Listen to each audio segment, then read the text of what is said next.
할렐루야. 주님 안에서 사랑하는 주은혜 가족분들께 5월 첫째 주 주일에 문안드립니다. BC주에서 비상송포가 한 주 더 연장, 두 주 더 연장되어서 아쉬운 마음과 함께 한 분 한 분 어떻게 지내고 계신지 궁금하고 보고 싶은 마음이 큽니다.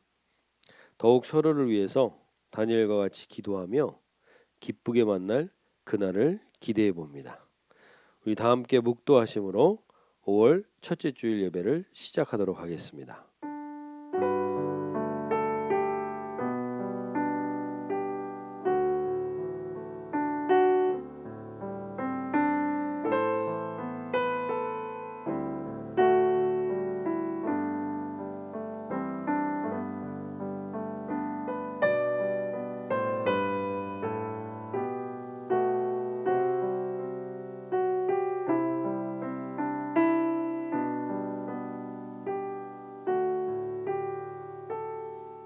믿음으로 말미암아 그리스도께서 너희 마음에 계시게 하셨고 너희가 사랑 가운데서 뿌리가 박히고 터가 굳어져서 오직 사랑 안에서 참된 것을 하여 범사에 그에게까지 자랄지라. 그는 머리니 곧 그리스도라. 하나님 아버지, 주은혜 교회 모든 가족분들의 가정마다 그리스도의 사랑 가운데 뿌리가 박히고 터가 굳어지는 사랑의 뿌리가 깊어지는 이 시간 되게 하여 주시고, 시대의 풍조와 간사한 유혹에 요동치 않는 견고한 믿음과 은혜가 가정을 덮게 하셔서 특별히 오늘 예배 가운데 그 그리스도의 사랑을 깊이 깨닫는 예배 되게 하여 주시옵소서. 감사드리며 우리 주 예수님의 이름으로 기도합나이다. 아멘. 찬송가 384장입니다. 나의 갈 길 다가도록. 이전 찬송가 434장. 갈 길 다가도록 예수 인도하시니 내 주 안에 있는 그를 어찌 의심하리요. 믿음으로 사는 자는 하늘 위로 받겠네. 무슨 일을 만나든지 만사 형통하리라. 무슨 일을 만나든지 만사 형통하리라. 나의 갈 길 다가도록 예수 인도하시니 어려운 일 당한 때도 족한 은혜 주시네. 나는 심히 고단하고 영혼 매우 가라나. 나의 앞에 반석에서 샘물 나게 하시네. 나의 앞에 반석에서 샘물 나게 하시네. 나의 갈 길 다가도록 예수 인도하시니 그의 사랑 어찌 큰지 말로 알 수 없도다. 성령 감화 받은 영혼 하늘 날아갈 때에 영영 부를 나의 찬송 예수 인도하셨네. 영영 부를 나의 찬송 예수 인도하셨네. 2절합니다. 나의 갈 길 다가도록 예수 인도하시니 어려운 일 당한 때도 족한 은혜 주시네. 나는 심히 고단하고 영혼 매우 가라나 나의 앞에 반석에서 샘물 나게 하시네.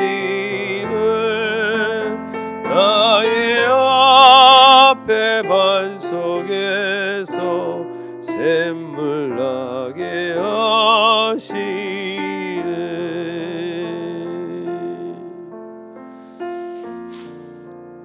이 시간 함께 기도하실 때 우리 가족들끼리 한번 손을 꼭 잡으시면 좋겠습니다.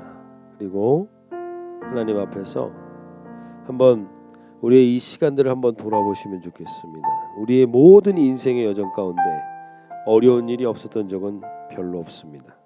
다 그 순간순간에 고비가 있었고 어려움들이 있었지만 그때마다 늘 주님이 함께 하셨음을 우리에게 은혜로 베풀어 주십니다.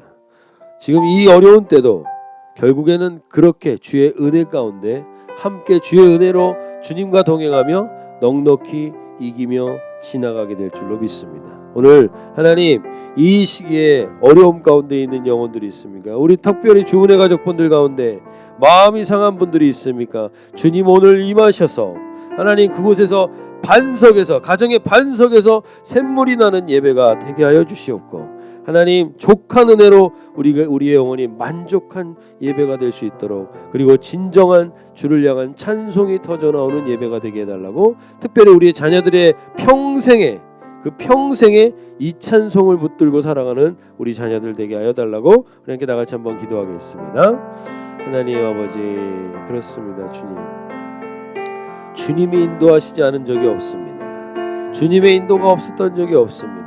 단 한순간도 주님이 우리를 놓치고 우리가 주님과 함께 동행하지 않은 적이 없는데 우리가 이 어려운 때 고난 영혼들이 있습니까? 영혼이 매우 가난한 영혼들이 있습니까? 하나님 그 영혼들 가운데 오늘 주님이 이 예배 가운데 임하셔서 그 영혼의 샘물에서 하나님 영혼의 반석에서 샘물이 나는 예배가 되게 하여 주시고 무엇보다도 주를 향한 찬송과 주님이 온전한 임재를 통한 주님께 영광을 올려드리는 예배가 되게 하여 주시옵소서. 주님이 오늘도 이 예배 가운데 각 가정마다 안수하여 주시고 임재하여 주시고 회복해 하여 주셔서 평생에 나의 갈 길 다 가도록 예수님 인도하셨습니다. 이런 간증으로 살아가는 모든 가정들이 되게 하여 주시옵소서. 감사드리며 우리 주 예수님의 이름으로 기도하옵나이다. 이 시간 봉헌을 주님께 드리도록 하겠습니다.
Ready, action.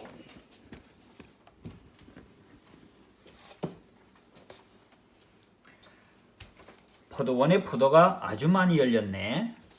수확을 해야 하니 품꾼들을 불러와서 포도를 따야겠군. 여보시오, 우리 포도원에 와서 일해주지 않겠소? 품삯으로 1데나리온을 주겠소. 정말요? 감사합니다. 열심히 일하겠습니다. 감사합니다. 12시가 되었네. 근데 아직도 일을 많이 해야 되겠는걸. 사람들을 또 부르러 가야겠어.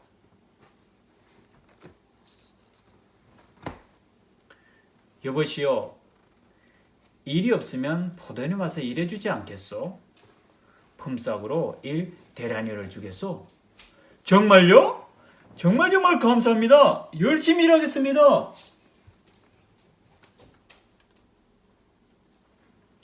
오후 3시인데 일꾼이 모자라겠는걸? 여보시오, 저희 농장에 와서 일해주지 않겠소? 품삯으로 1데나리온을 주겠소. 정말요? 오후 3시인데 정말요? 감사합니다. 열심히 일하겠습니다.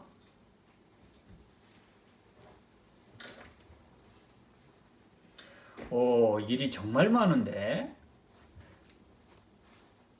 품꾼들을 더 많이 불려야 되겠는걸. 여보시오, 당신네들 우리 포도원에 와서 일해주지 않겠소? 당신들에게 모두 1데나리온을 주겠소. 정말요? 너무너무 감사합니다. 오후 5시인데 너무너무 감사합니다.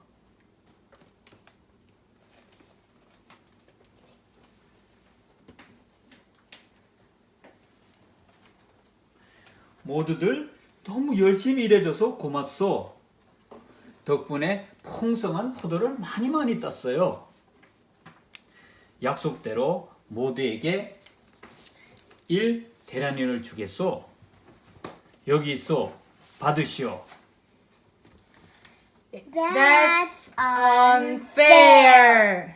They worked only 1 hour, and yet you paid them just as much you paid us, who worked all day in the scorching heat. 나는 당신에게 1데나리온으로 계약을 했고 또한 저들에게도 1데나리온을 주기로 했으니 나는 약속대로 줄 뿐이요. 내가 주인이니 아무 말 마시오. The kingdom of heaven is like the landowner.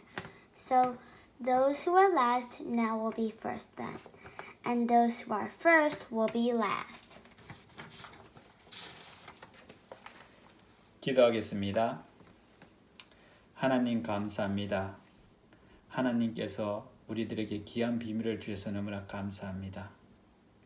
늦게 나온 자가 일찍 나온 자보다 낫다가 했사오니 하나님께서 우리들에게 삶을 깨닫게 해 주옵시고 우리가 부족하다 할지라도 하나님 일찍 들어온 자처럼 하나님께서 함께하여 주시옵소서. 각 가정에 하나님 축복하여 주옵시고 은혜 내려 주옵시고 가정에 일어나는 모든 일 가운데 하나님께서 충만한 은총을 내려 주시옵소서.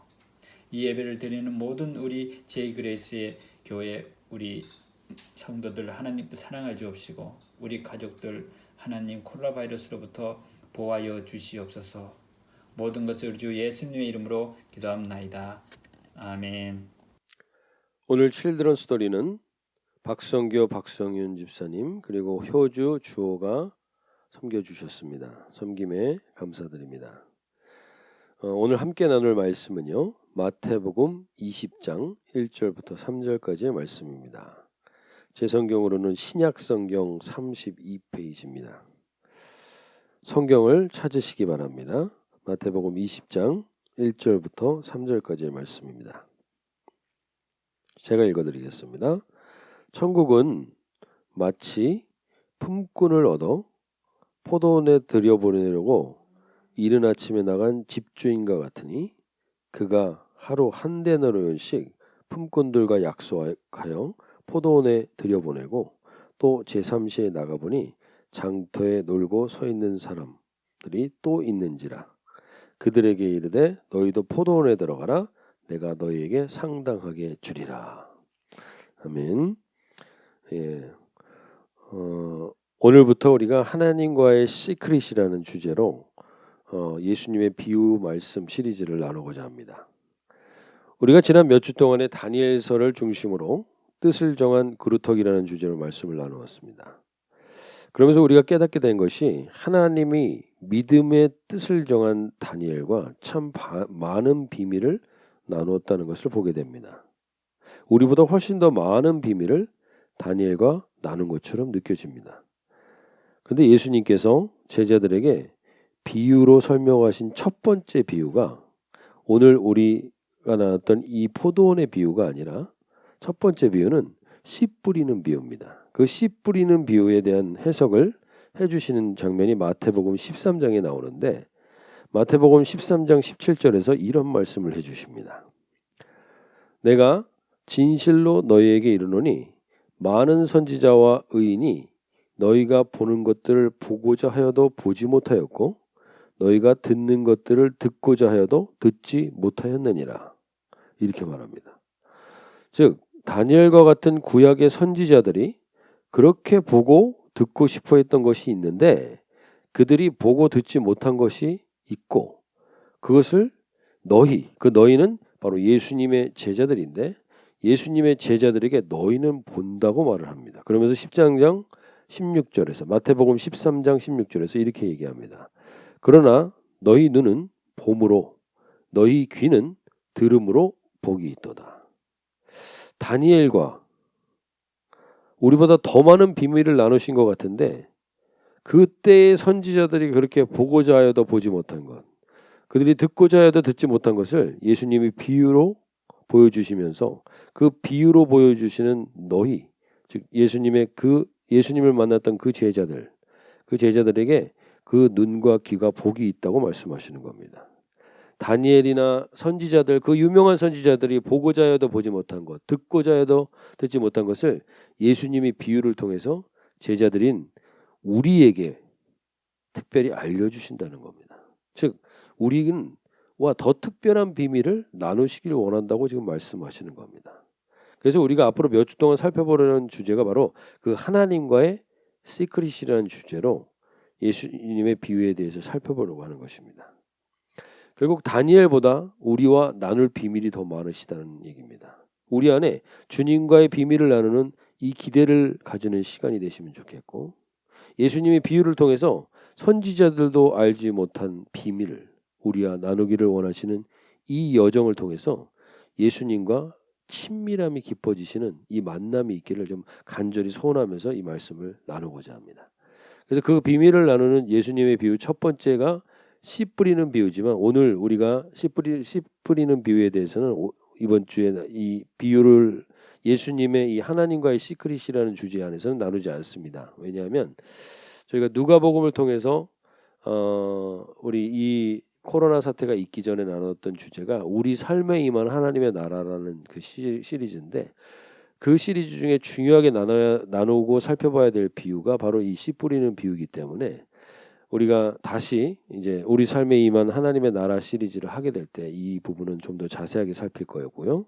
이번에 이 하나님과의 시크릿이라는 주제는 마태복음에 나온 비유를 중심으로 나누려고 합니다. 그래서 이 마태복음에 나온 비유를 예수님이 비유로 말씀해 주시면서 비유로 말씀하시는 이유를 마태복음 13장 14절에서 이렇게 얘기해 주십니다. 이사야의 예언이 그들에게 이루어졌으니 일러스되 너희가 듣기는 들어도 깨닫지 못할 것이요 보기는 보아도 알지 못하리라. 이 비유로 말씀하시는 이유가 너희가 듣기는 들어도 깨닫지 못하고 보지는 보아도 알지 못하게 하고 그 다음에 13장 15절에서 이렇게 이야기합니다. 마태복음 13장 15절에서 이 백성들의 마음이 완악하여져서 그 귀는 듣기에 둔하고 눈은 감았으니 이는 눈으로 보고 귀로 듣고 마음으로 깨달아 돌이켜 내게 고침을 받을까 두려워함이라 하였느니라. 이게 성경의 난해 구절 중에 하나입니다. 좀 해석이 어려운 구절 중에 하나입니다. 이 말씀을 보면 이 비유를 통해서 말씀하시는 이유가 내게 돌이켜 고침을 받을까 두려워함이라. 마음이 완악한 사람들을 돌이키지 못하게 하기 위해서 예수님이 비유로 말씀하신다는 겁니다. 이 말씀이 좀 이해가 안 되죠. 비유를 들어 비밀을 말씀하시는 이유가 완악한 자들을 돌이키지 못하게 함이라니. 그럼 우리가 지난주에 나눴던 말씀처럼 하나님이 아무도 멸망치 않기를 원하셔서 오래 참는다고 했는데 오늘 이 말씀은 못 알아듣게 하기 위해서 이미 일부러 비유로 얘기하신다는 말씀이 이해가 되지 않는 부분이 있습니다. 사실 이 마태복음 13장이 시작되는 장면에서 보면 많은 무리들이 예수님을 능력을 보고 예수님께 모여듭니다. 그게 마태복음 13장 2절에 나오는데요. 마태복음 13장 2절에서 이런 말씀이 나오죠. 큰 무리가 그에게 모여듭니다. 예수님께 모여들죠. 그래서 예수께서 배에 올라가 앉으시고 온 무리는 해변에 서 있었어요. 그 해변에 서 있는 사람들에게 예수님이 알 듯 모를 듯한 비유로 말씀하신 첫 번째 비유가 씨 뿌리는 비유인 겁니다. 그러면서 그 많던 무리들이 무슨 소리인지 모르겠다 이거죠. 그 비유를 들으면서. 그러면서 뭔 소리야 하면서 그 예수님을 떠나가는 장면이 나오는 게 바로 마태복음 13장의 초반의 장면입니다. 저희도 그렇죠. 제가 설교자인 제가 뭔 소리인지도 모르는 소리를 계속하면 사람들이 계속 있겠습니까? 다 떠나가죠. 사람들이 자꾸 떠나가니까 제자들이 불안해서 이렇게 얘기합니다. 마태복음 13장 10절에서 제자들이 예수께 나와 이르되 어찌하여 그들에게 비유로 말씀하시나이까. 이게 우리나라 말 표현에는 어찌하여라고 나와 있지만 영어 표현에서는 이렇게 얘기합니다. Why do you speak? 왜 그러시는 거예요 도대체? 왜 그렇게 말씀하시는 거예요? 사람들이 다 떠나가잖아요. 이런 불안함을 가지고 제자들이 예수님께 말합니다. 그러자 예수님이 그때 말씀해 주신 게 오늘 마태복음 13장 15절 말씀인 거예요. 이 백성들의 마음이 완악하여졌어. 내가 그렇게 하려고 그러는 게 아니라 내가 이 말씀을 하면 그들이 완악해서 그 귀는 듣기에 둔하고 눈은 감아버린다는 거예요. 자기가 귀를 닫고 자기가 눈을 감는 거지 내가 그렇게 하려고 그러는 게 아니라는 거예요. 완악한 자의 특징을 얘기해 주시는 겁니다. 이 완악이라는 헬라어 말이 파키노라는 단어를 썼는데 이 의미는 두꺼운 껍질이 쌓여진 상태를 말한 겁니다. 두꺼운 껍질이 쌓여져서 너무 무뎌진 상태를 말해요. 그리고 그 파키노라는 헬라어 단어의 어원은 말뚝을 고정시킨다라는 뜻이에요. 즉 이러한 의미를 포괄적으로 해서 이 완악이라는 의미를 우리가 좀 더 찾아본다면 이 의미는 견고한 고집을 말하는 겁니다. 이 고집이 있어서 이 고집이 있는 사람과는 비밀을 나눌 수가 없다는 거예요. 비밀을 알려줘도 자기 고집대로 하기 때문에 안 된다는 거예요. 그래서 그들을 구별하시는 이 증거로, 이 구별하시는 도구로 이 비유를 사용하신다는 겁니다. 그럼 이 고집이 뭔가? 이들에게 이렇게 두꺼운 껍질과 같은 고집이 무엇인가? 그것이 씨 뿌리는 비유를 통해서 말씀하셨던 겁니다. 우리가 오늘은 자세히 살펴보지는 않지만 그 내용은 아마 알고 계실 겁니다. 한 농부가 씨를 뿌리는데 그 씨가 길가밭, 돌밭, 가시떨기밭에 떨어져서 열매를 맺지 못하고 다 죽어버리고 옥토에 떨어진 씨만 열매를 맺었다 이런 내용이죠. 즉 딱딱하게 굳은 길가밭, 돌밭, 가시떨기밭 같은 것이 두꺼운 껍질과 같은 고집이 있는 겁니다. 이 두꺼운 껍질과 같은 고집은 어디서 시작된 것인가? 그것이 바로 아담이 선악과를 따먹고 죄를 지은 이후에 하나님 앞에 심판을 받는 장면에서 나오게 됩니다. 그게 창세기 3장 17절 말씀을 보시면 이런 말씀이 나오죠. 아담에게 이르시되 내가 내 아내의 말을 듣고 내가 내게 먹지 말라 한 나무의 열매를 먹었은즉 땅은 너로 말미암아 저주를 받고 너는 내 평생에 수고하여야 그 소산을 먹으리라. 그 다음에 18절에서 이렇게 합니다. 그 땅이 저주받은 결과가 어떻게 됩니까? 땅이 내게 가시덤불과 엉겅퀴를 낼 것이라. 내가 먹을 것은 밭의 채소인즉. 19절에서는 내가 흙으로 돌아갈 때까지 얼굴에 땀을 흘려야 먹을 것을 먹으리라. 이렇게 말합니다. 즉 땅이 저주를 받게 돼서 생존의 본능이 위협을 받게 되는 이 사람들에게 이 가시덤불과 돌밭과 같은 것이 일어나니까 그것을 해짓기 위해서는 이것들을 수고하고 그 소산을 먹어야 하고 땀을 흘려야 먹을 수 있게 된 것입니다. 이것이 수고하고 땀을 흘려야만 내가 무엇인가 수고하고 땀을 흘려야만 이런 결과를 가져갈 수 있다라는 두꺼운 껍질과 같은 고집이 생기기 시작한 게 바로 이 죄로 인한 것이라는 겁니다. 좀 이해가 안 될 수 있습니다. 이 말씀도. 아니 열심히 수고하고 땀을 흘리는 게 죄입니까? 백수, 아무것도 안 하는 사람, 아니면 땀을 안 흘리고 결과를 얻으려고 하는 사람, 이 사람들을 한자로 불한당이라고 그러죠. 불한당. 땀 없이 남의 것을 착취하는 무리들. 이 사람들이 죄지. 왜 수고하고 땀을 흘리는 게 죄입니까? 수고하고 땀을 흘리는 게 왜 고집입니까? 라고 생각할 수 있습니다. 맞는 말씀입니다. 그런데 성경에서 이 이야기를 하는 이유의 가장 큰 거에는 수고하고 땀을 흘리는 것 자체가 잘못된 게 아니라 수고하고 땀을 흘리는 근거가 뭐냐는 겁니다. 근거가. 죄로 인한 생존의 본능으로 생긴 견고한 고집인데 이것은 죄의 핵심은 계속해서 우리가 반복해서 이야기하고 있습니다. 내가 하나님이 되어서 내 마음대로 살겠다는 게 죄라고 했습니다. 즉 부모가 나에게 해준 게 뭐야? 내가 잘나서 여기까지 온 거지. 내가 생각하는 것 그렇게 생각하고 내가 하지 않으면 안 돼.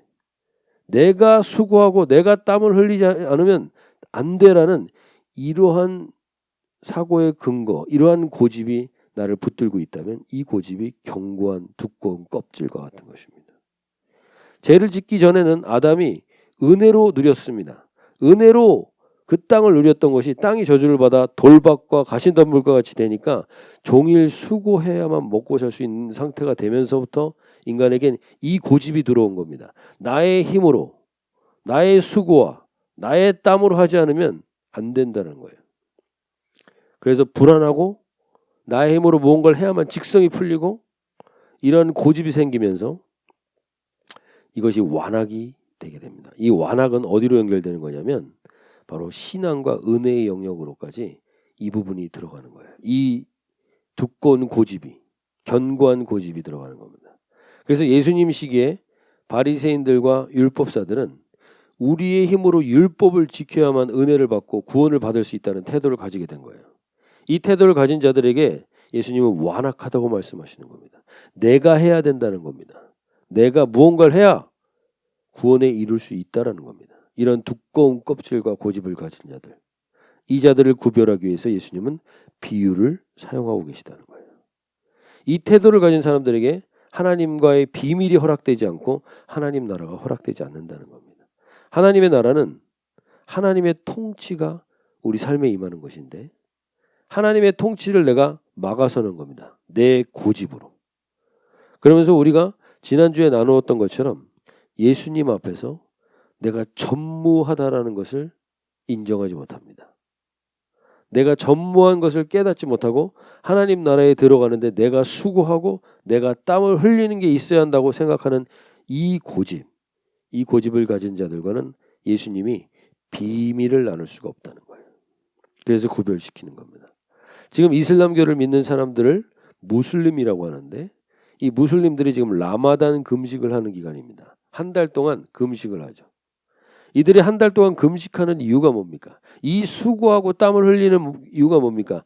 이 수고와 땀을 흘려야 극락에 간다는 겁니다. 이러한 견고한 고집을 가진 자들은 쉽게 바뀌기가 어렵습니다.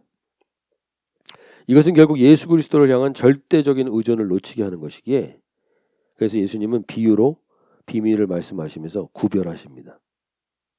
이 비유의 비밀을 들을 때 두꺼운 껍질과 같은 자기 고집을 가진 사람들은 이게 뭔 소리야 하면서 예수님의 말씀을 우습게 여기며 율법을 지키고 수고와 땀을 흘리는 자리로 가고 무슨 말인지 모르는 건 똑같이 모르는데 어차피 나는 예수님을 떠나서는 내 힘대로 살 수 없는 사람들은 그 자리에 그냥 떠나지 않고 머물러 있습니다. 왜? 예수님 외에 자기가 지금 의지하고 있는 존재가 없기 때문에. 그래서 결국 예수님께 다시 물어봅니다. 무슨 뜻입니까?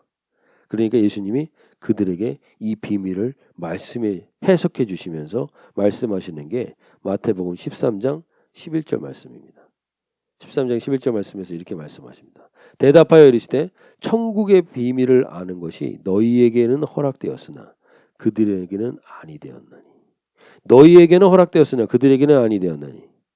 이 말은 이 비유의 비밀을 통하여 너희와 그들이 나눠진다는 겁니다. 너희와 그들이 나눠지는데 너희는 누구냐?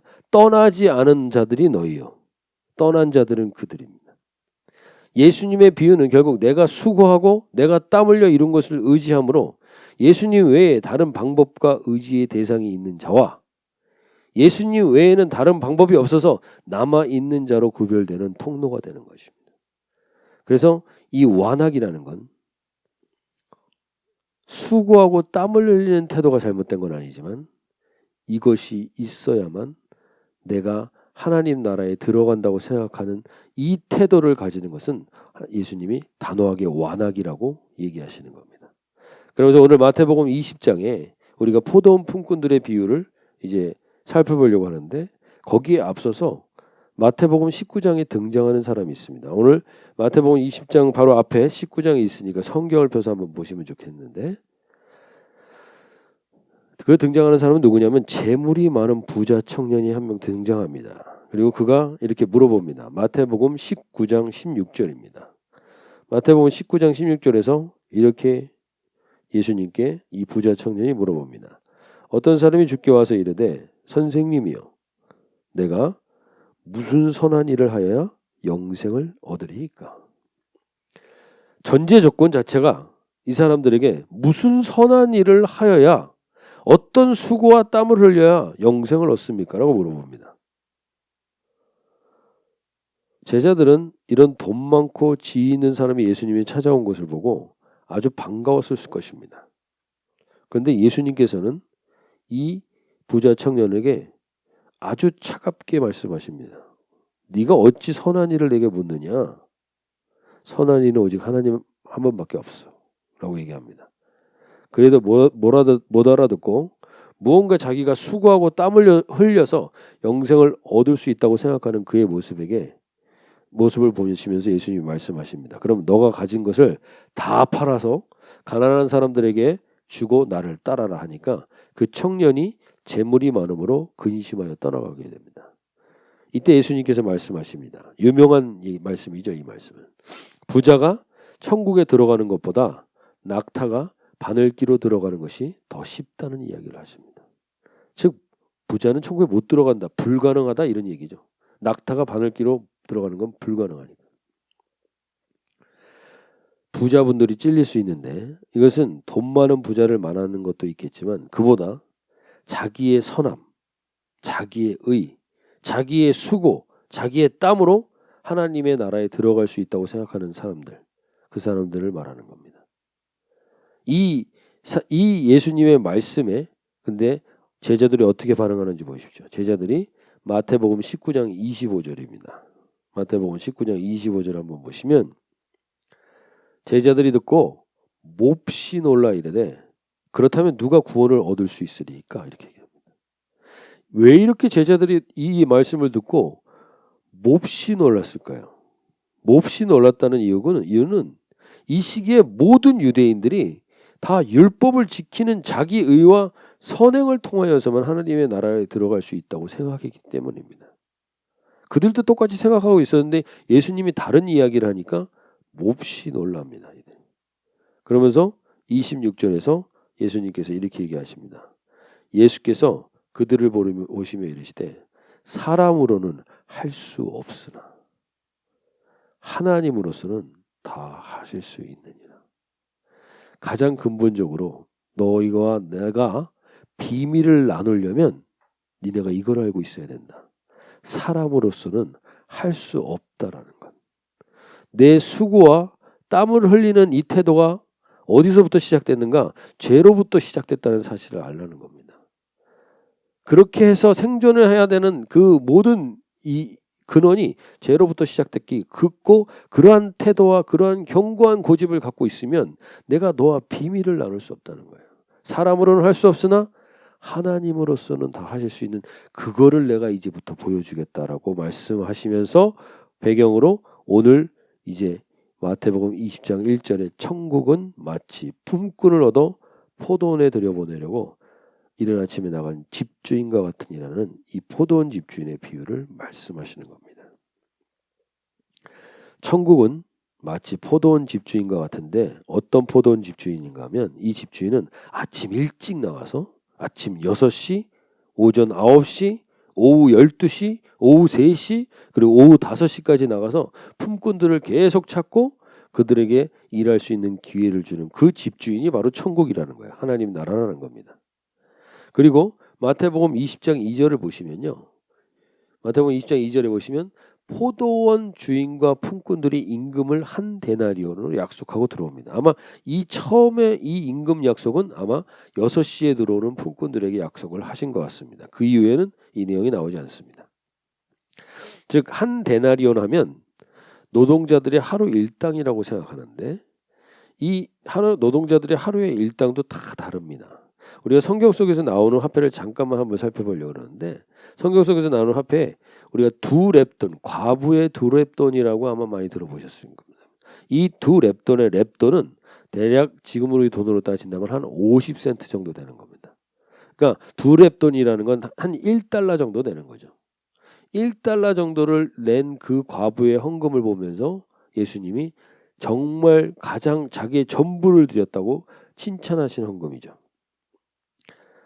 그러니까 이 시대 때 이 과부는 두 렙돈 정도를 하루 일당으로 버는 사람이었을 수도 있습니다. 즉 어떤 여인은 1달러 정도가 하루 일당인 거예요. 근데 데나리온은 어느 정도의 가치였냐면 두 렙돈의 한 80배에 해당하는 돈입니다. 즉 1달러에 80배면 한 80달러에 지금 80달러가 그렇게 큰 돈은 아닌 것처럼 느껴질 수 있지만 이 시대 때 이 한 데나리온은 로마 군인들의 하루 일당이었습니다. 로마 군인들의. 지금으로 따지면 RCMP의 하루 일당과 일반 사람들의 하루 일당이 다른 겁니다. 이 말씀을 길게 드리는 이유는 뭐냐면 처음에 이 포도원 품꾼들은 사실은 이 정도 한 데나리온 일당으로 한 데나리온씩 받을 만한 사람들은 아닙니다. 근데 꽤 다른 포도원보다 두세 배는 더 주는 풍족한 조건으로 임금 조건으로 들어온 겁니다. 그렇기 때문에 두세 배 많은 일당을 받으니까 이 사람들은 아침 6시부터 들어와서 일하면서 꽤 신이 나서 일했을 겁니다. 기분 좋게 일했을 겁니다. 그렇게 기분 좋게 일했던 이 사람들의 기분이 상하게 되는 것은 언제 일어나냐면 오후 5시에 들어와서 1시간 일한 사람이 먼저 일당을 받는데 그 사람이 한 데나리온을 받는 거예요. 그러니까 10시간을 일한 자기는 더 받겠지라고 기대했습니다. 더 받을 거라고 기대했는데 자기도 똑같이 한 데나리온을 주니까 마음이 상합니다. 아침부터 와서 기분 좋게 일했는데 마지막에 마음이 상해버립니다. 솔직히 우리 같아도 마음이 상했을 겁니다. 10시간 이상 일한 나와 1시간밖에 일하지 않은 사람이 똑같이 받는다는 건 이거는 우리가 불공평하다고 생각이 들겠죠. 그래서 기분 좋게 일하고 지금 마지막에 기분이 상합니다. 충분히 이해는 갑니다. 충분히 이해는 가지만 다시 한번 돌아보면 주인이 계약을 어겼습니까? 주인은 계약된 금액을 안 준 게 아니라 계약된 금액을 줬습니다. 어찌됐건 자기는 다른 포도원에서 일할 때보다 두세 배 이상 받은 겁니다. 왜 예수님이 이 비유를 통해서 완악한 자들, 즉 자기의 수고와 땀을 통해서 하나님의 나라에 들어갈 수 있다고 생각하는 사람들의 태도를 경계하는 이유가 이것인 겁니다. 처음에 일반 포도원보다 두세 배 이상 주는 이 포도원에 들어온 것을 얼마나 감사하고 기뻐했습니까? 그런데 이 모든 기쁨이 사라집니다. 왜? 내 수고와 내 땀을 다른 사람과 비교하면서부터 이 기쁨이 사라지게 되는 겁니다. 이 고집을 가지고 있으면 하나님 나라에서 기쁠 수가 없다는 겁니다. 이 포도원에 들어온 사람들이 다시 한번 돌아보십시오. 자기의 수고와 노력으로 들어온 겁니까? 아니면 포도원 주인이 선택한 겁니까? 마태복음 20장 1절에서 우리가 처음에 읽어봤던 것처럼 천국은 마치 품꾼을 얻어 포도원에 들여보내려고 이른 아침에 나간 집주인입니다. 이른 아침에 나간 사람은 바로 집주인인 거예요. 집주인이 먼저 나가서 선택했고 집주인의 선택으로 이러한 곳에 들어와서 아침부터 기쁘게 일한 겁니다. 그리고 오후 5시에 들어온 사람들은 어떠한 형편에서 들어왔는지 그 형편을 마태복음 20장 7절에서 이렇게 얘기합니다. 20장 7절 한번 보시면 이르되 우리를 품꾸르는 쓰는 이가 없음이니이다 하고 5시까지 어디서도 일하지 못하고 있는 이 사람들에게 너희도 포도원으로 들어가라 이렇게 말씀하십니다. 이 시간에 들어온 포도원에 들어온 사람들은 아무도 써주는 이가 없었다는 얘기는 능력이 없는 사람들, 어떻게 보면 장애가 있는 사람일 수도 있고 무능력하고 무기력한 사람들이었을 수도 있습니다. 근데 이 사람들에게도 은혜를 베풀고 기회를 주는 사람이 이 집주인인 겁니다. 여기 이 포도원에 들어온 사람 누구도 자신들의 능력이나 수고나 탁월함 때문에 들어간 사람은 없습니다. 포도원 주인의 선택으로 들어온 것입니다. 이것이 하나님 나라의 중요한 속성인 것을 가르쳐주는 게 이 비유의 아주 중요한 이유입니다. 우리는 불편함이 있습니다. 1시간 일한 사람과 10시간 일한 사람이 똑같이 받는 것에 대해서. 그런데 하나님이 말씀하시는 겁니다. 하나님의 나라는 일한 시간에 대한 것을 근거로 해서 품삯을 지불받는 곳이 아니라는 겁니다. 하나님의 나라는 내 수고와 땀에 의해서 내게 주어지는 결과물이 아니라는 것입니다. 하나님의 나라는 은혜가 통치하는 곳이라는 걸 알게 해주는 겁니다. 이 은혜를 안 사람은 내가 일한 것들을 드러낼 수 없다는 걸 압니다. 내가 수고하고 땀을 흘리는 걸 내가 나타낼 수 없습니다. 왜냐하면 여기에서 내가 이 일을 하고 이 수고를 한 것은 이것 때문에 내가 무언가를 얻은 게 아니라 하나님의 은혜 때문에 이 수고와 땀도 흘릴 수 있었다라는 걸 알기 때문입니다. 그래서 성경에서 이런 비유가 나오죠. 오른손이 하는 일을 왼손이 모르게 하라. 오른손이 하는 일을 왼손이 모르게 하는 게 어떻게 가능합니까? 오른손이 하는 일을 왼손이 다 알지. 근데 왜 오른손이 하는 일을 왼손이 모르게 하라고 합니까? 그것은 예수님이 내게 해주신 은혜를 내가 깨달으면 내 손으로 한 게 부끄러워서 내가 한 것을 드러낼 수 없게 된 것이 오른손이 하는 일을 왼손이 모르게 하라는 겁니다. 뭐 숨기고 내가 나를 드러내지 않게 하기 이게 아니라 예수님의 은혜를 내가 보니까 내게 베풀어 주신 예수님의 은혜를 생각해 보니까 내가 부끄러워서 내가 한 걸 드러낼 수가 없다라는 걸 알게 되는 겁니다. 자기의 수고와 자기의 땀을 나타낼 수 없다라는 걸 알게 되는 겁니다. 내가 했다라고 말할 수 없다라는 것을 알게 되는 것. 이게 하나님의 나라고 이 하나님의 나라의 자녀의 특징이라는 겁니다. 교회는 자기가 일한 시간을 가지고 남들보다 자기를 높은 곳에 두는 공동체가 아닙니다. 내가 수고하고 땀을 흘린 것이 아무것도 아닌 것을 알기에 주인이 나에게 베풀어 주신 은혜에 감사하고 즐거워하며 감격하고 그 하나님의 나라 가운데 같이 더불어 기쁨을 누리는, 기쁨을 상실하지 않는 것, 이게 바로 하나님의 나라의 속성이라는 걸 하나님은 이 비유를 통해서 말씀해 주시는 겁니다. 우리는 세상이 말하는 평등한 공동체가 아닙니다. 내가 한 것이 아무것도 없다는 것을 아는 공동체입니다. 이것이 하나님의 나라의 속성이고 내 수고와 땀을 흘리는 것을 나타낼 수 없는 것이 하나님의 나라의 특징이라는 겁니다. 그리고 여기서 한 가지만 더 살펴본다면 오후 5시에 와서 1시간을 일하고 나와 동일한 한 데나리온을 받은 그 사람이 만약 내 자녀라면, 무능력하고 장애가 있고 무기력한 내 형제라면, 내 식구라면 왜 이렇게 불공평한 일을 하셨냐고 주인에게 따졌겠습니까? 아니면 주인의 은혜에 눈물을 흘리면서 감격했겠습니까? 어떤 자격 없는 자들도 하나님의 나라를 위해서 풍성한 상급을 주시는 분이 하나님의 나라요 포도원 주인인 겁니다. 아무리 늦은 자이든 무력한 자이든 하나님이 그들에게 일할 자리를 제공해 주시고 일하도록 배려를 해주시는 그것이 하나님의 나라고, 그 하나님의 나라의 중요한 속성은 그 사람들이 다 형제요 자매요 식구라는 것입니다.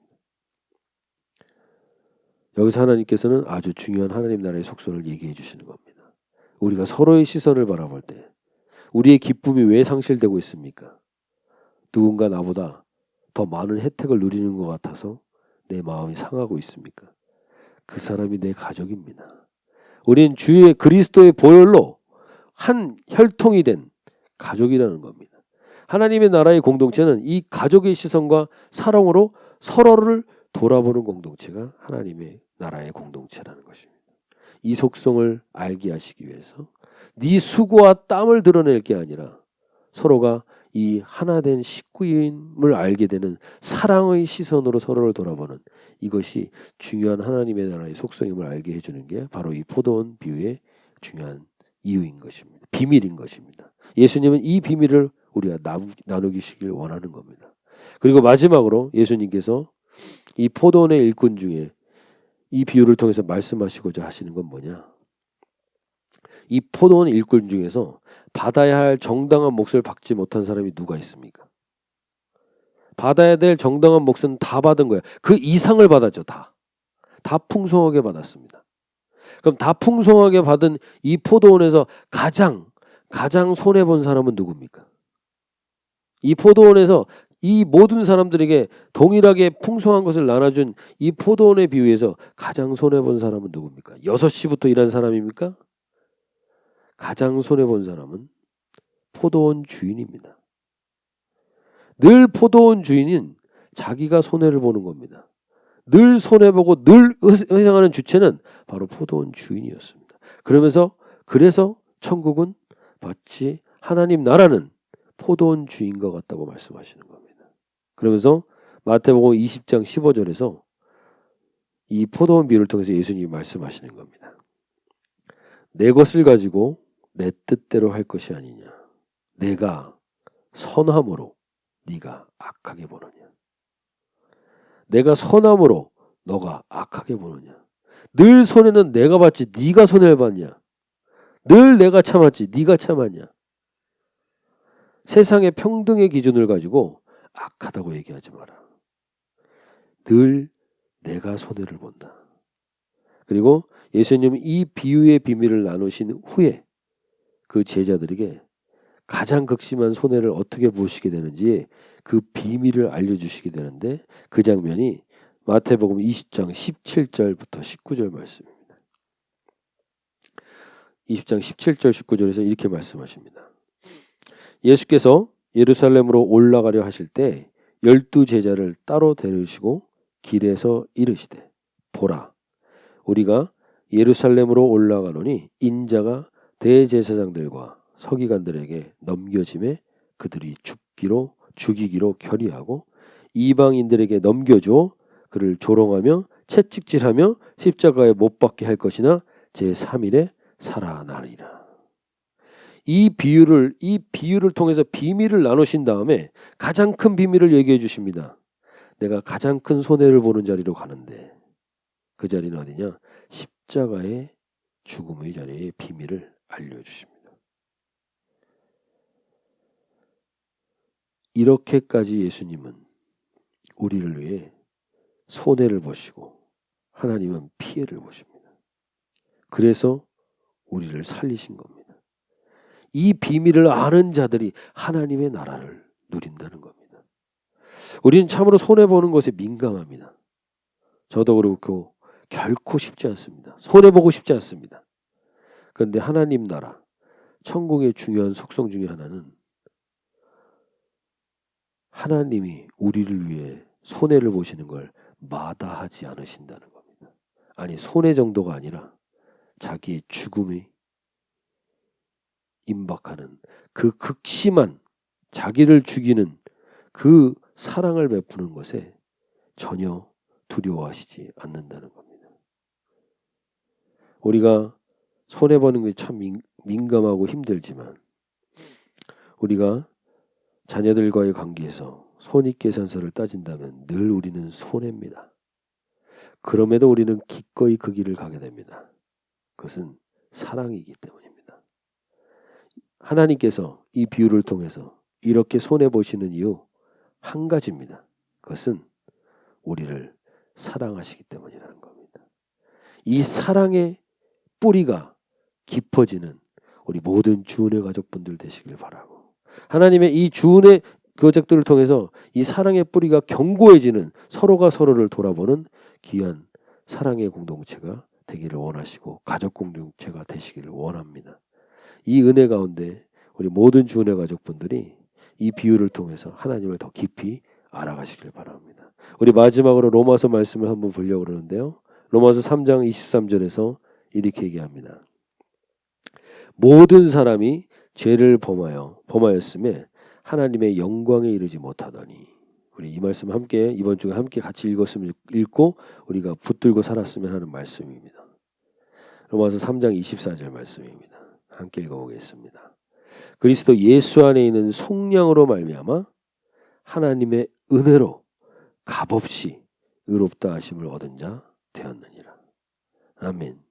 우리는 예수님의 손해 때문에 십자가에 죽으시는 그 처절한 사랑 때문에 값없이 의롭다 하심을 받은 자들입니다.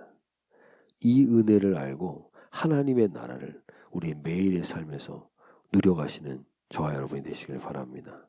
우리가 이 예수님의 비유를 통해서 첫 번째 비밀을 나누는 이 비유를 통해서 내 수고와 내 땀으로 비교하면서 피곤하게 살지 말라는 겁니다.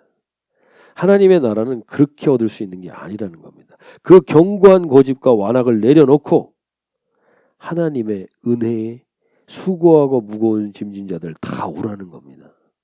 그리고 서로가 서로를 돌아볼 때 왜 죄를 더 줍니까? 왜 죄를 더 나보다 더 많이 베풀어 줍니까? 라는 이러한 시선이 아니라 내 사랑하는 가족과 나의 지체로 옆 사람을 돌아보면서 더 주는 것을 기뻐하는 그 기쁨을 나눌 수 있는 사람들이 바로 하나님의 나라를 여기서부터 누리는 사람들인 것입니다.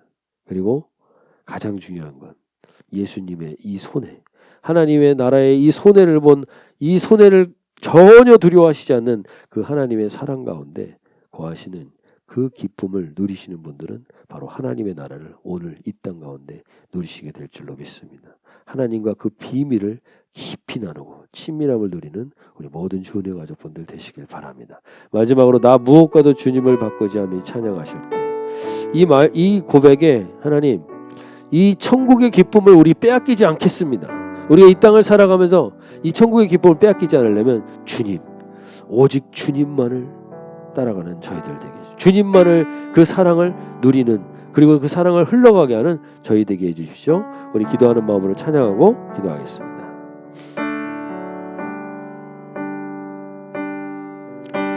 나 무엇과도 주님을 바꾸지 않으리.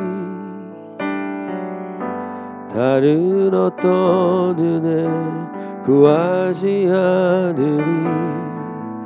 오직 주님만이 내 삶의 도움이시니 주의 얼굴 보기 원함이. 한 번 더 고백합니다. 나 무엇과도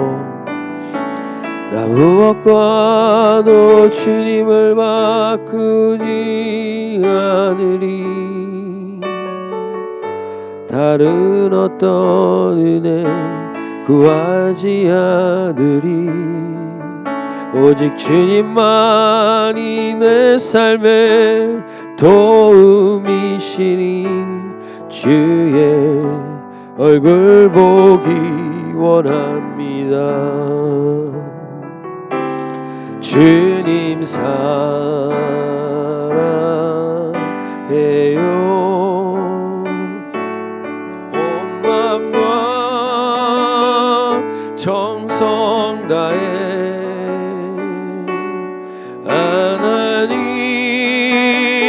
하나님의 신실한 친구 되기 원합니다. 한 번 더 고백합니다. 나 무엇과도 주님을 바꾸지 않으리. 다른 어떤 은혜 구하지 않으리. 오직 주님만이 내 삶의 도움이시니 주의 얼굴 보기 원합니다. 주님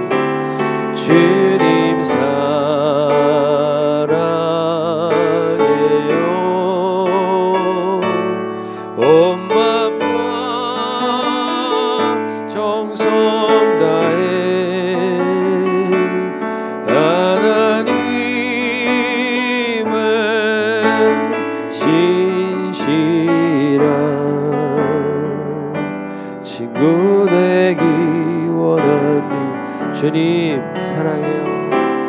주님 사랑해요.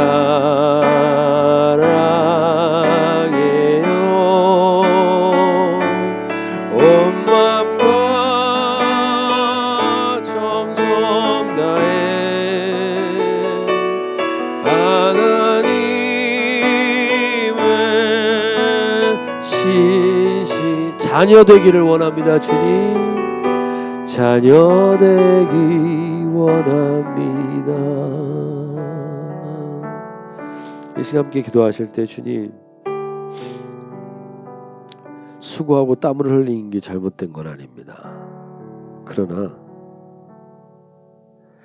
내가 수고하지 않으면 안 되고 내가 땀 흘리지 않으면 안 되고 내가 수고하고 땀을 흘리는 것에 대한 대접을 받지 않으면 안 되는 이러한 태도를 가진 것을 오늘 완악함이라고 말씀하십니다. 우리 안에 하나님 그 완악함의 껍질이 벗겨지게 하여 주십시오. 내 고집이 내려놓게 해주십시오. 예수님이 말씀하십니다. 왜 이렇게 피곤하게 살려고 그러냐. 수고하고 무거운 짐을 다 내게 내려놓고 와라. 내 하나님의 나라는 내가 몇 시간 일하는 걸로 결판이 나는 나라가 아닙니다. 하나님의 나라는 그분의 은혜 안에 거하는 것입니다. 그분의 은혜의 초대에 내가 나의 모든 수고와 땀을 내려놓고 들어가는 것입니다. 그래서 그분의 은혜 안에 거하며 그분의 사랑과 은혜 가운데 감사와 기쁨을 잃어버리지 않는 것, 감사와 기쁨을 상실하지 않는 게 그게 하나님이 예수님이 우리와 비밀을 나누면서 우리에게 꼭 간곡히 부탁하시는 겁니다. 오늘 우리 주은혜 가족분들 가운데 혹시 기쁨과 감사가 사라졌습니까? 다시 한번 돌아보시기 바랍니다. 내 수고와 땀으로 들어가는 곳이 천국이라면, 하나님의 나라라면 우리 인생에 얼마나 비참하고 피곤하겠습니까? 주님은 그 모든 수고하고 무거운 짐을 걷어주셨습니다. 그리고 수고하고 땀을 흘려야만 네가 먹고 살리라는 이 저주를 끊어내셨습니다. 그리고 우리에게 오병이어의 기적을 베풀어 주시면서 이제 그 생존의 문제로부터 자유하라고 말씀하십니다. 우리는 내 수고와 내 땀으로 사는 자들이 아닙니다. 주님의 은혜로 사는 자들입니다. 이 주님의 은혜로 사는 자들이라는 것을 무엇과도 바꾸시지 말기 바랍니다. 무엇과도 바꾸지 말고 무엇에도 빼앗기지 않길 바랍니다. 우리 함께 나같이 한번 기도하실 때 주님 정말 주님 안에 평안하게 들어가게 해주십시오. 남들과 비교하면서 왜 저 사람은 더 혜택을 누리냐고 따지는 자들이 아니라 혜택을 누리는 자들에게 박수 쳐주고 우리가 기뻐할 수 있는 그런 공동체가 되게 해주십시오. 왜냐하면 우리는 가족이기 때문입니다. 우리는 그리스도의 혈통으로 하나 된 가족이기 때문입니다. 그렇게 서로를 더 기뻐할 수 있는 그러한 주님의 살아있는 천국 공동체가 우리 주은혜 공동체 되게 해주십시오. 우리 함께 나같이 한번 기도하겠습니다. 하나님 아버지 감사합니다. 주님 그렇습니다. 주님 그렇습니다. 아버지 우리는 이 자기 수고와 자기 땀을 포기하지 못합니다. 왜? 그렇게 죄인된 속성이 그렇게 살게 돼 있습니다. 그러나 하나님 이걸 내려놓으라고 말씀하시는 겁니다. 너의 수고와 땀으로 들어가는 것이 아니라는 겁니다. 하나님의 나라는 너의 수고와 땀으로 들어가는 게 아니라 하나님의 은혜의 통치로 들어가는 것임을 알게 하여 주셔서 그 은혜의 통치의 자리로 들어가는 저희들이 되게 하여 주셔서 그 통치 안에서 기쁨을 잃어버리지 말라고 말씀합니다. 예수님과 비밀을 나누는 자들, 예수님과 기쁨을 나누는 자들은 기쁨과 감사를 잃어버리면 안 된다는 것입니다. 기쁨과 감사를 잃어버리지 않고 살아갈 수 있게 도와주시옵소서. 그러한 저희들 되게 하여 주시옵소서. 하나님 그 지체들을 돌아볼 때, 혜택을 보는 지체들을 돌아볼 때, 저게 내 가족이요, 내 친지역이요, 내 형제네. 더 받을수록 혜택을 받으면 받을수록 더 기뻐하는 그러한 공동체가 되게 하여 주십시오. 그러한 천국을 누리는 공동체가 될 수 있도록 주의 은혜 베풀어 주시고 함께 하여 주셔서 아버지께서 그 은혜 가운데 거하게 하여 주시옵소서. 우리 한 가지만 더 기도하실 때, 주님, 오늘 이 예수님과 비밀을 나누면서 우리 한 가지 또 깊이 깨닫게 될 것이, 늘 우리 인생 가운데 내가 손해본 게 아닙니다. 늘 주님이 손해보셨습니다. 늘 주님이 참으셨습니다. 늘 주님이 사랑으로 먼저 덮으셨습니다. 손해보는 것에, 지금 혹시 손해본 것으로 인하여 마음이 상한 영혼이 있습니까? 그분들이 오늘 주님을 만나시길 원합니다. 주님이 말씀하십니다. 내가 먼저 너보다 더 깊은 아픔과 상처와 어려움을, 그리고 그 깊은 손해를, 그 배신을 내가 먼저 당했다고 말씀하십니다. 그러면서 주님이 나와 너와 마음과 마음을 나누기를 원하신다고 말씀하십니다. 비밀을 나누시길 원하신다고 하는, 이 비밀을 나누는 자들로서 우리가 이 땅 가운데 손해보는 걸 두려워하지 않길 바랍니다. 주님의 그 사랑 가운데 거하셔서, 주님이 그러셨군요. 주님이 저 때문에 그 아픔과 그 고통과 그 손해를 보셨군요. 주님, 저도 이 세상에서 손해보는 것 때문에 너무 민감하지 않게 살게 해주십시오. 그리고 주님의 사랑으로 세상을 덮을 수 있는 그러한 사랑의 뿌리가 깊어지는 우리 한 사람 한 사람 되게 해주시고, 모든 주은혜 가족분들의 가정들 되게 해주시고, 우리 주은혜 공동체가 되게 하여 주시옵소서. 이렇게 다 같이 한번 기도하겠습니다. 하나님 아버지, 그렇습니다. 주님, 늘 주님이 참으셨습니다. 늘 주님이 먼저 참으셨고, 먼저 손해보셨고, 먼저 피해보셨고, 먼저 아파졌습니다. 주님, 그 사랑을 깨닫고 우리가 이 땅에서 손해보는 거 두려워하지 말게 해주십시오. 손해를 보더라도 주님만 드러날 수 있다면, 내가 손해를 보더라도 주님만 드러날 수 있다면 그 주님을 드러낼 수 있는 저희가 되기를 소원합니다. 하나님, 예수님은 그 십자가의 비밀을 우리에게 나누시길 원합니다. 왜냐하면 십자가의 비밀은 십자가의 비밀로 끝나는 게 아니라 부활의 영광으로 나타나기 때문입니다. 하나님, 그 십자가의 비밀을 주님과 나누고, 주님과 그 손해를 보며 주님 마음 알게 하여 주셔서 주님과 더 깊은 교제를 나눌 수 있도록 도와주시옵소서. 감사합니다, 아버지. 그리스도 예수 안에 있는 성령으로 말미암아 하나님의 은혜로 값없이 의롭다 하심을 얻은 자 된 우리들이, 주님, 늘 은혜 안에 거하고 감사와 기쁨 안에 거하는 우리 모든 주은혜 가족들 되게 하여 주시옵소서. 내 수고와 땀을 드러내고 나타내는 게 아니라 주님 앞에 오른손이 하는 일을 왼손이 모르게 하는 것은 부끄러울 따름입니다. 주님이 하신 것에 비한다면, 주님이 베풀어 주시는 은혜에 비한다면 드러낼 것이 없습니다.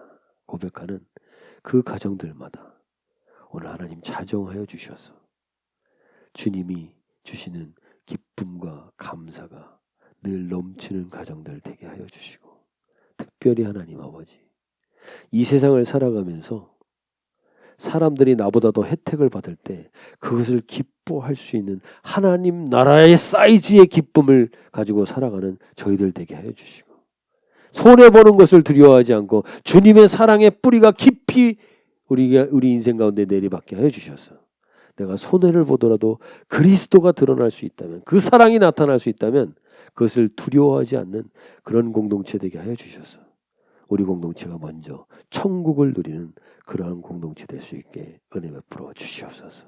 하나님 나라의 이 기쁨과 이 은혜를 우리 모든 주은혜 가족분들과 그 가정분들과, 특별히 우리의 자녀들이 이 기쁨의 중요한 비밀을, 예수님과 이 비밀을 깊이 깨달아가는 그러한 자녀들 될 수 있도록 은혜 베풀어 주시옵소서. 감사드리며 우리 주 예수님의 이름으로 기도합나이다. 아멘. 우리 다 함께 손을 잡고 주기도문으로 예배를 마치도록 하겠습니다. 하늘에 계신 우리 아버지여, 이름이 거룩히 여김을 받으시오며 나라의 마옵시며 뜻이 하늘에서 이루어진 것 같이 땅에서도 이루어지이다. 오늘날 우리에게 일용할 양식을 주옵시고 우리가 우리에게 죄 지은 자를 사하여 준 것 같이 우리의 죄를 사하여 주옵시고 우리를 시험에 들게 하지 마옵시며 다만 악에서 구하옵소서. 대개 나라와 권세와 영광이 아버지께 영원히 있사옵나이다.